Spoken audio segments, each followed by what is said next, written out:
Lindsay, so the first problem you gave me was the continuous exponential decay. Now, normally I would know exactly how to do it, but the problem is they're making something up per day. So if you could just send me a screenshot of the explanation, I can send you another video where it actually explains what you're supposed to be doing, okay? But the rest we can take care of. So I see here I have a variable in the exponent, and I can't deal with that, okay? And I notice that my exponents are of different values, and I can't make them both look like base 3s. So what I'm going to do is I'm going to do log base 3 of both sides. Okay, now log base 3 of 3 cancels out, and we're left with y minus 6 equals log base 3 of 6. Okay, now I am going to add 6 to both sides. Okay, now it looks like your teacher is saying to actually use a calculator in this sense. So if you didn't have a calculator, you would just leave it as this. Oops, plus 6. Okay, now because I have a calculator, I will show you on my calculator how I would do this one. Let me get my graphing calculator up here. It's going to be slow. So I have my log button at the bottom here, and I'm going to do log of 6 divided by log of 3, because that's how you can type it in the calculator, because this calculator only understands log base 10. Okay, and so that would be the 1.63, and then I'm going to add 6 to that. So I'm going to have 7.63. I'm David Sobel. We're just going to X out of that. Okay. And I'm just going to make sure, I'm double check on my calculator here because I got a different answer earlier. But let me make sure I didn't do anything crazy. Nope.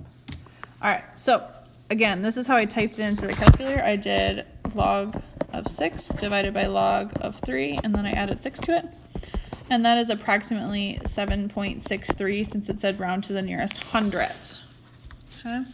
And that should be good on that one. Sorry, I kind of wrote down the problems so that way I could see them beforehand.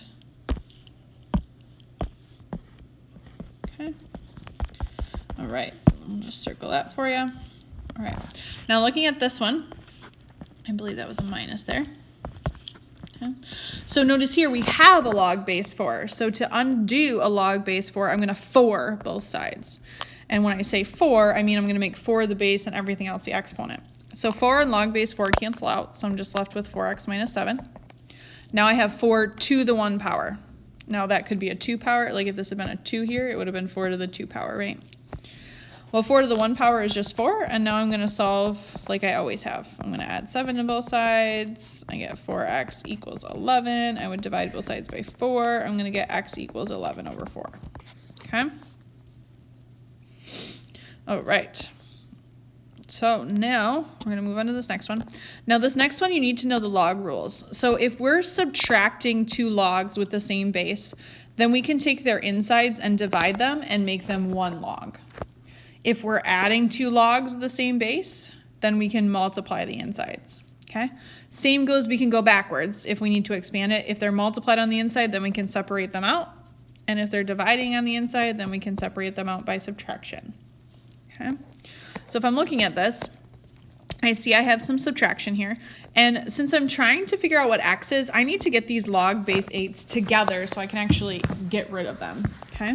So this would be log base 8 of x plus 3 over 17, because this subtraction turns to division. Kind of like exponent rules. Okay? And this is still equal to log base 8 of 6. Now we talked about how we get rid of a log base 8. We can 8 both sides. Well, conveniently that crosses off everything here. So we're left with x plus 3 over 17 equals 6. I can multiply both sides by 17. So I get x plus 3 equals 6 times 17, which is 102. Oops, if I can write correctly today. I'm going to subtract 3 from both sides, and we're going to have x equals 99. Okay. And that should be good there. Okay. I hope this helps. Have a great day. We'll talk to you later. Bye.